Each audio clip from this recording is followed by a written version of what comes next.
was passed to protect newly freed slaves. So, for instance, between 1890 and 1910, there were 307 cases brought before the court under the 14th Amendment. 288 of these brought by corporations, 19 by African Americans.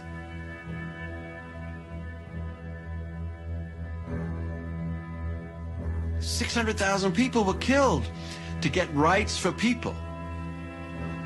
And then with strokes of the pen over the next 30 years, judges applied those rights to capital and property while stripping them from people.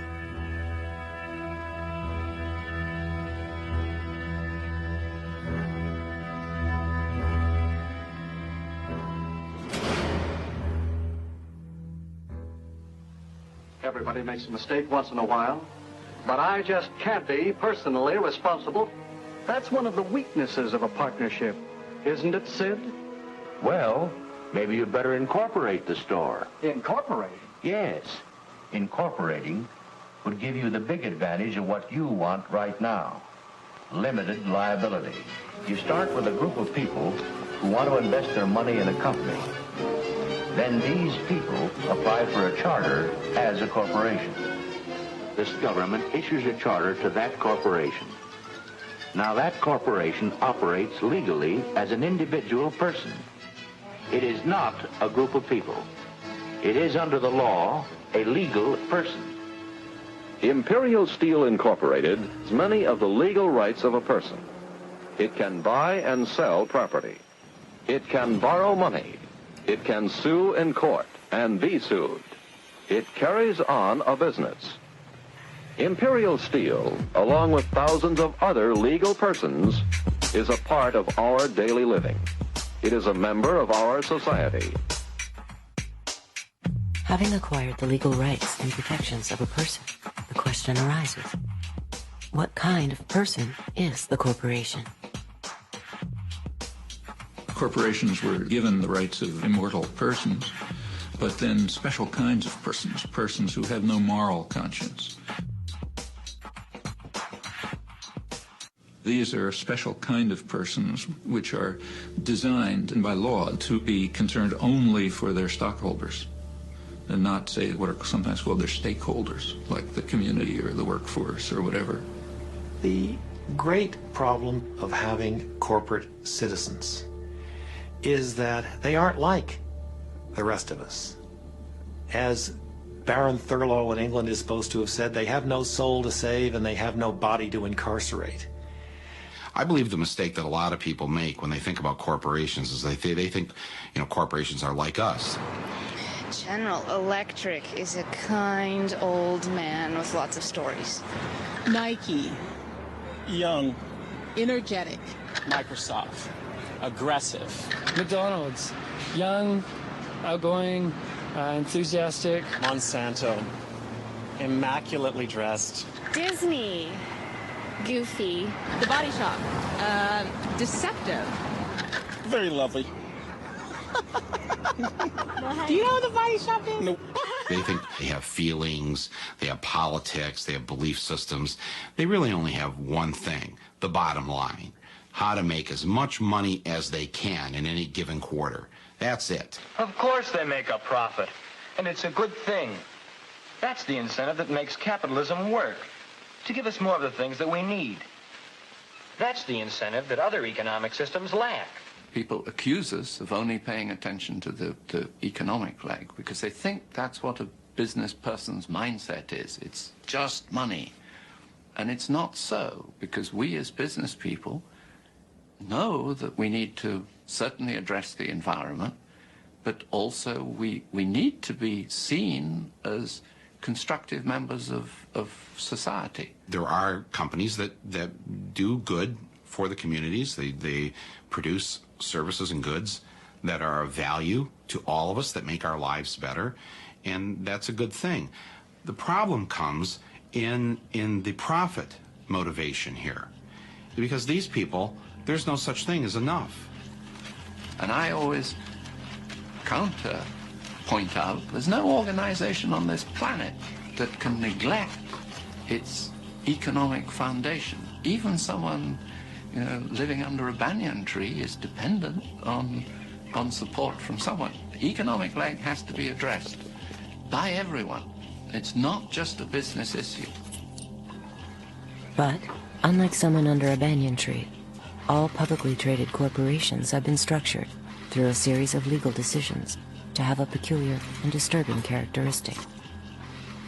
They are required, by law, to place the financial interests of their owners above competing interests. In fact, the corporation is legally bound to put its bottom line ahead of everything else, even the public good. That's not a law of nature. That's a very specific decision, in fact, the judicial decision. So they're concerned only for the short-term profit of their stockholders, who are very highly concentrated. To whom do these companies owe loyalty? What does loyalty mean? Well, it turns out that was a rather naive concept anyway, as corporations are always owed obligation to themselves to get large and to get profitable. In doing this, it tends to be more profitable to the extent it can make other people pay the bills for its impact on society. There's a terrible word that economists use for this called externalities. An externality is the effect of a transaction between two individuals on a third party who has not consented to or played any role in the carrying out of that transaction.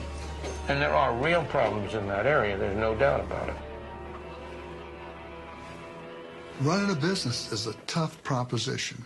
There are costs to be minimized at every turn. And at some point, the corporation says, let somebody else deal with that. Let's let somebody else supply the military power to the Middle East to protect the oil at its source. Let's let somebody else build the roads that we can drive these automobiles on. Let's let somebody else have those problems. And that is where externalities come from, that notion of let somebody else deal with that. I got all I can handle myself. A corporation is an externalizing machine in the same way that a shark is a killing machine. Each one is designed in a very efficient way to accomplish particular objectives. In the achievement of those objectives, there isn't any question of malevolence or of will. The enterprise has within it, and the shark has within it, those characteristics that enable it to do that for which it was designed. So the pressure's on the corporation to deliver results now and to externalize any cost that this unwary or uncaring public will allow it to externalize.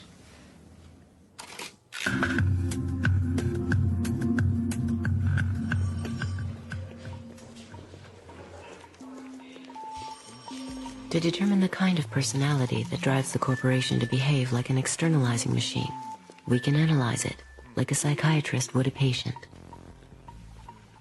We can even formulate a diagnosis on the basis of typical case histories of harm it has inflicted on others, selected from a universe of corporate activity.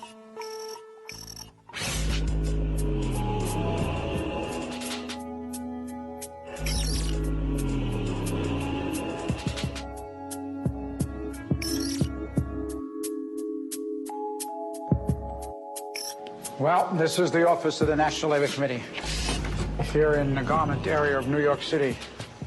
It's a little bit disheveled. These are all from different campaigns. To make this stuff concrete as possible, we purchase all of the products from the factories that we're talking about. This shirt sells for $14.99, and the women who made the shirt got paid 3 cents. Liz Claiborne jackets made in El Salvador. The jackets are $178, and the workers were paid 74 cents for every jacket they made. Alpine car stereos, 31 cents an hour. It's not just sneakers, it's not just apparel, it's everything. We were in Honduras, and some workers, they knew the kind of work we did, and they approached us, these young workers, and they said, conditions in our factory are horrible. Will you please meet with us? And we said we would, but you can't meet in